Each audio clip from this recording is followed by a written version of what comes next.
یہ تھے مولانا ظہیر احمد ظہیر صاحب جو آپ کے سامنے بیان فرما رہے تھے۔ ان سے پہلے حضرت مولانا قاری جمیل الرحمن اختر صاحب جانشین حضرت حاجی اسحاق صاحب نور اللہ مرقدہ، وہ شاگرد خاص ہے حضرت لاہوری رحمہ اللہ کے۔ قریب کے لڑی قریب کا سلسلہ ہے، دور کی نسبت نہیں۔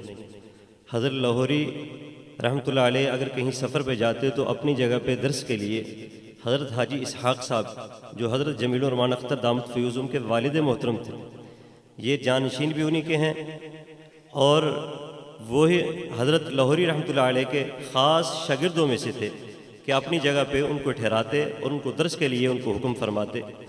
پھر حاجی اسحاق صاحب کے انتقال کے بعد حضرت ان کے جانشین یعنی اپنے والد محترم کے جانشین بنے۔ بہرحال قریب کی نسبت ہے، دور کی نہیں۔ تو ابھی مولانا ظہیر احمد ظہیر صاحب مدرسے کے بارے میں، مدارس کے بارے میں جو سلسلہ آپ کے سامنے تسلسل سے انہوں نے رکھا ہے، یہ بیان کیا ہے، یقیناً یہ ہمارے مادر علمی ہیں۔ اور یہ مادر علمی کیا مادر علمی ہے؟ ہمارے ایمان کا حصہ ہے۔ اللہ رب العزت نے یہ مدارس کو امت کی ہدایت کا ذریعہ بنایا ہے۔ یہ مدارس رہیں گے تو اللہ رب العزت یہ چمک دمک باقی رکھیں گے۔ ابھی وہ مولانا کی تقریر کا خیر وہ خلاصہ تو میں سارا بیان نہیں کر سکتا، البتہ ان کی طرف ایک دو باتوں کی نسبت کر کے آپ کی توجہ دلاؤں گا۔ یہی چند روز پہلے، کچھ عرصہ پہلے، وفاق المدارس کے تحت 12-13 ہزار مدارس تھے۔ جو بین الاقوامی پابندیاں آئیں، اللہ رب العزت نے اس کو مزید ترقی دی، 12,000 سے 14,000، مزید 18,000، اب 22,000 کے قریب مدرسے جو انہوں نے ابھی بیان کیے بتلائے ہیں۔ اندازہ کریں اس سال ان 22,000 مدارس جو وفاق کے ماتحت ہیں، ان کے علاوہ بے شمار ہمارے علماء دیوبند کے ایسے مدارس ہیں جو وفاق کے تحت نہیں ہیں، اور 5 جو باقی وفاق ہیں ان کے مدارس ان کے علاوہ ہیں جو ہمارے مدارس ہیں، ان سے بچے فارغ ہونے والے تقریباً ان کی جو پکی تعداد 78,541 کے قریب وہ بچے جو اس سال وفاق نے قوم کو دی، امت کو دی ہے۔ تو بہرحال یہ بہت بڑا اعزاز ہے۔ یہ ہمارا اجتماع، یہ ہمارا پروگرام، یہ جلسہ کرانے کا مین مقصد یہ ہے، دیکھیں آپ بڑی دور سے آئے ہیں، مہمان بن کے آئے ہیں، ہم آپ کے میزبان ہیں۔ اللہ رب العزت آپ کا آنا قبول فرمائے، آپ کا بیٹھنا قبول فرمائے۔ بہت بڑی قربانی ہے کہ آپ نے اپنے گھر کو، باہر کو، پھر آج کل کے جو کاروبار ہیں، آج کل کے جو حالات ہیں، ہر انسان اتنا مصروف ہے کہ پانی پینے کی بھی اس کو فرصت نہیں، کھانا کھانے کی فرصت نہیں، کسی دوست کے پاس آنے جانے کی فرصت نہیں، موت و حیات کی فرصت نہیں۔ ہم جنازوں میں جاتے ہیں پتہ نہیں کس مجبوری سے، جنازے پہ تھوڑی سی تاخیر ہو جائے تو وہیں واویلا شروع ہو جاتا ہے۔ صرف میرج ہال کی جو میٹنگ ہے اس میں تھوڑی سی سکوت اور سکتہ ہوتا ہے، ورنہ مسجد میں امام لیٹ ہو جائے فوراً قبلہ بدل جاتا ہے۔ ہمارا قبلہ مغرب کی طرف ہے، امام نہ آئے تو مشرق کی طرف، یعنی اس قدر حالات خراب ہیں کہ عبادت کی توجہ نہیں ہے۔ آرڈر ہے، آرڈر، میں نماز کے لیے آیا ہوں، میں نفل پڑھنے کے لیے آیا ہوں، میں عبادت کے لیے آیا ہوں، اللہ کی رضا کا تو جنازہ نکال دیا، پتہ ہی کوئی نہیں کیا عالم ہے، کیا حالات ہے۔ تو بہرحال یہ مدرسے، یہ خانقاہیں دین کے چشم و چراغ ہیں، دین کا ایک پیغام پہنچانے کے لیے، دین کی ایک تسلسل سبیل کو چلانے کے لیے یہ شب و روز صبح و شام کارآمد ہیں اور یہ چل رہے ہیں۔ تو یہ دین کا پیغام دیتے ہیں کہ یہ بچے شعبہ حفظ کا، یہ ہمارا یہاں ادارے میں ایک شعبہ ہے شعبہ حفظ، دوسرا دراست دینیہ ہے جو 2 سال کا کورس ہے، اس کے علاوہ حفاظ کے لیے میٹرک کی کلاس ہے، مڈل اور میٹرک دونوں چیزیں ہیں، اس کے علاوہ چوتھے نمبر پہ تجوید ہے۔ مین یہ 4 ہمارے شیڈول کے مطابق پروگرام چل رہے ہیں۔ آپ حضرات بھی اس میں صرف یہ نہیں پروگرام میں آ جائیں، آپ اس کے نظام کو دیکھیں، تعلیم کو دیکھیں، تدریس کو دیکھیں، بچوں کے وقت ضائع کرنے کے لیے دیکھیں۔ کوئی بھی ادارہ، میں نہیں کہتا ہمارا، کوئی بھی ادارہ، خصوصاً وفاق کے اداروں میں، وفاق کی کڑی نظر ہے اپنے تمام اداروں پر، ان کی کارکردگی پہ۔ وفاق جب کسی مدرسے کو الحاق کرتا ہے، اس کی کارکردگی پہلے دیکھتا ہے، اس کے نظام کو، اس کے اوقات کو، ان کے حالات کو پرکھتا ہے، پھر اس کو وفاق کا سرٹیفکیٹ جاری کیا جاتا ہے۔ بہرحال تمام مدارس پوری جستجو سے، پوری اللہ کی رضا کے لیے دین کا کام کر رہے ہیں، اور آپ کی توجہ دلانے کا مین مقصد یہ ہے کہ دیکھیں سال کے بعد پروگرام ہے، آپ کو جگایا جاتا ہے، آپ کو صرف توجہ دلانے کے لیے آپ کو یہ تکلیف دی جاتی ہے کہ مدرسے میں آئیں، کوئی چلو علماء کی حاضری بھی ہو جاتی ہے، اکابرین کی حاضری ہوتی ہے، بڑے حضرات آتے ہیں، ان میں نعتیں ہیں یا نظمیں ہیں، دیکھیں یا بیانات ہیں۔ بیان بھی بظاہر دین کی اشاعت ہے، لیکن یہ کلام، ابھی میں اپنے مہمانوں کو دعوت دینے والا ہوں، بڑا خوبصورت کلام پڑھیں گے۔ یہ نعت یا کلام جو ہے یہ بھی دین کی اشاعت ہے، دین کا پیغام ہے۔ نعت اصل میں اسلام کی اشاعت ہے، اسلام کا پیغام ہے، ایمان کا پیغام ہے۔ تو اللہ رب العزت نے ان مدارس کو باقی رکھنا ہے۔ 1857 کی جنگ آزادی علماء کی ایک تاریخی ایک کارکردگی ہے کہ جس وقت برطانیہ کی حکومت نے، انگریز نے بر صغیر پہ اپنا قدم جمایا، اس کے نتیجے میں اس نے مسلمانوں کو ڈسا، ڈنگ مارا۔ اتنا زہریلا ڈنگ تھا کہ اس نے اپنے من میں مسلمانوں کی نسل کو مٹا کے رکھ دیا۔ بر صغیر بہت دور کی بات ہے، صرف دلی کے شہر میں 1000 سے زیادہ مدرسہ تھا۔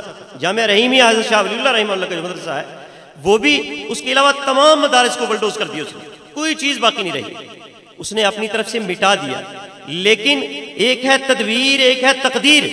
تدبیر کے تحت انہوں نے اپنے من میں تمام مدارس کو مٹا دیا، علماء کو پھانسی لگا دیا، علماء کو گرفتار کر لیا، کسی کو دریائے راوی میں ڈال دیا، کسی کو چونے کی بٹھی میں ڈال کر اور اس پہ پانی ڈال دیا، کسی کو زمین میں دفن کر کے بھوکے کتوں کو چھوڑ دیا، کسی کو بوریوں میں بند کر گولیوں کا نشانہ بنا دیا، کسی کو تپتے ہوئے کڑاہوں میں علماء کو ان میں ڈال کے جلا دیا گیا۔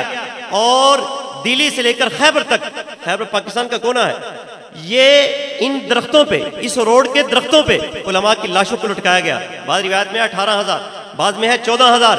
ان علماء کو لٹکایا گیا صرف اس لیے، عبرتناک سزا دی گئی، ہم اسلام کو مٹا دیں گے، اسلام کا نام لینے والا کوئی نہیں ہوگا۔ اللہ نے گیند فٹ بال کی مانند اسلام ہے، گیند کو جتنی زور سے مارو گے اتنی تیزی سے واپس لوٹے گی۔ اللہ نے اسلام کو ایسا پھیلایا، ایسا پھیلایا، آج بر صغیر میں، اس وقت تو ایک شہر میں 1000 تھے، اب پتہ نہیں وہ کتنے کتنے مدارس ہیں، ہر گھر میں اللہ نے مدرسہ بنا دیا۔ اللہ ان علماء کو باقی رکھے گا، ان مدارس کو باقی رکھے گا۔ اللہ رب العزت اس ادارے کو بھی دن دگنی رات چگنی اللہ ترقی دے۔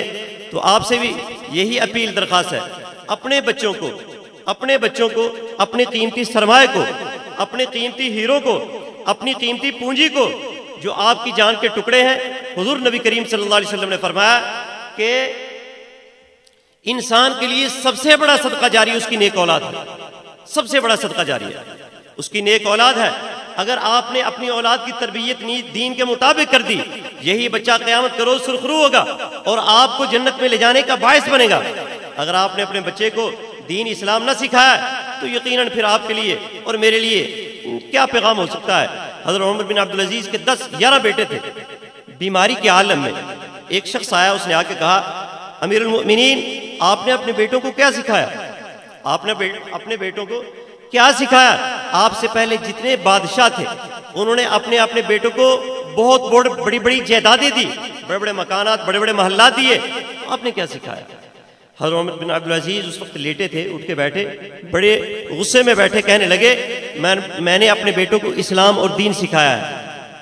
اگر دین اسلام یہ سیکھ گئے ہیں میرے لیے یہی فخر ہے، اگر انہوں نے دین نہیں سیکھا مجھے ایسی اولاد کی پرواہ نہیں۔ غالباً امام شافعی رحمہ اللہ کے بارے میں آتا ہے، فرمانے لگے عمر بن عبدالعزیز دنیا سے چلے گئے، ان کے جانے کے بعد وقت کے بادشاہ کو ان جیسا کوئی نہیں ملا، اس لیے انہوں نے ان 11 بیٹوں کو 11 علاقوں کا گورنر بنایا۔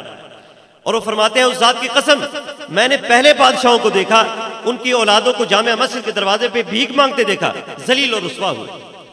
پرسوں ترسوں ہم نے اپنے مدرسے میں، گاؤں میں کچھ بچوں کو شعبہ حفظ کے لیے رکھا، یہ بچہ یہاں موجود ہے، اس بچے کے ماسٹر نے اس کو فون کیا، اس نے مجھے کل بتلایا، فون کیا، اس نے کہا کہ بیٹا کیا کر رہے ہو؟ اس نے کہا میں نے حفظ کرنا ہے۔ اس نے کہا تیری کو عمر حفظ والی، یہ 12-13 سال کا بچہ ہوگا، تیری حفظ ہے، تیری تو عمر گزر گئی ہے، وہ تو حفظ کرے گا، بھوکا مرے گا، سکول اللہ کے بندے پڑھ لے، سکول پڑھے گا، کم از کم ₹1,00,000 تو تیری تنخواہ ہوگی۔ نمبر 2، اس نے کہا تو ذہین ہے، قابل ہے، اگر تیرے اندر کوئی صلاحیت نہ تھی چلو پھر بھی جواد بنتا تو حفظ کے لیے داخل ہو جاتا۔ میں نے اس سے پوچھا وہ عیسائی ہے یا مسلمان ہے؟ اس نے کہا ہے تو مسلمان۔ میں نے کہا کرتوت اس نے ہندوؤں سکھوں والی کی ہے، یعنی لولا لنگڑا اندھا بہرا حفظ کے لیے جو قابل ہے سکول کے لیے، یہ ہمارا معاشرہ ہے. ہمارے سکولوں میں ہمارے حضرات ہمارے عقیدے کے، ہمارے مذہب کے مسلک کے صحیح العقیدہ مسلمان ٹیچر نہیں ہیں، جن کی وجہ سے نئی نسل برباد ہو گئی. ہم بچیوں کو بھیجتے ہیں انسان بننے کے لیے، اندر سے کنجر بن کے نکلتے ہیں اور آوازیں مدارس کے خلاف کسی جاتی ہیں. اللہ رب العزت ان کی حفاظت فرمائے. وقت بھی شاید اجازت نہیں دے رہا. میں اپنے بزرگ، اپنے مہمان، اپنے بھائی، اپنے دوست بھائی محمد عبد الباسط حسانی دامت فیوزہم بڑی دور دراز سے راولپنڈی سے سفر کر کے آئے ہیں. بڑا بہترین کلام، خوش الہانی آواز، ایسی آواز جو دلوں کو کراس کرنے والی ہے. ان من البیان لسحر، آپ نے سنا ہوگا. یقیناً یہ بات پوری صادق آئے گی، پوری صادق آئے گی. اللہ ان کی زندگی میں، عمر میں، علم میں، عمل میں، ہمت میں، جرت میں اللہ اضافہ کرے، اللہ برکت دے. میں ان کو دعوت سخن دیتا ہوں. ان کا کلام چاہے نعتیہ کلام ہے، لیکن میں نے پہلے بھی یہ عرض کی ہے، اسلام کا پیغام ہے، ایمان کا پیغام ہے. ہر جملہ دلوں میں اترنے والا ہوگا، آپ کے ایمان کو تازہ کرنے والا ہوگا. دیکھیں ہر انسان کے ایمان کا پیمانہ مختلف ہے. ہر عبادت کے بعد ایمان بڑھ جاتا ہے. ایمان کا کتنا پیمانہ ہے لامحدود ہے، کہاں تک ہے کسی کو کوئی علم نہیں. اس لیے ایمان کبھی کم ہو جاتا ہے، کبھی زیادہ ہو جاتا ہے. اللہ رب العزت ہر نیک مجلس میں انسان کے ایمان کو بڑھا دیتے ہیں. ہر عبادت میں ایمان کو بڑھا دیتے ہیں. نماز میں ایمان کو بڑھا دیتے ہیں. روزے میں ایمان کو بڑھا دیتے ہیں. حج میں ایمان کو بڑھا دیتے ہیں. عمرے میں ایمان کو بڑھا دیتے ہیں. طواف کعبہ میں ایمان کو بڑھا دیتے ہیں. روزہ رسول کی حاضری پہ ایمان کو بڑھا دیتے ہیں. ایمان بڑھتے ہی چلا جاتا ہے. اس لیے اللہ رب العزت ہمارے ایمان کے اضافے کا یہ باعث بنا دے. میں اپنے مہمان کو بھائی عبد الباسط حسانی دامت فیوزہم ابھی آپ کے سامنے جلوہ افروز ہوں گے، وہ نعتیہ کلمات کہیں گے، اور آپ نے پوری توجہ سے، جتنی توجہ ہوگی انشاءاللہ اتنا ہی وہ کلام آپ کے سامنے یعنی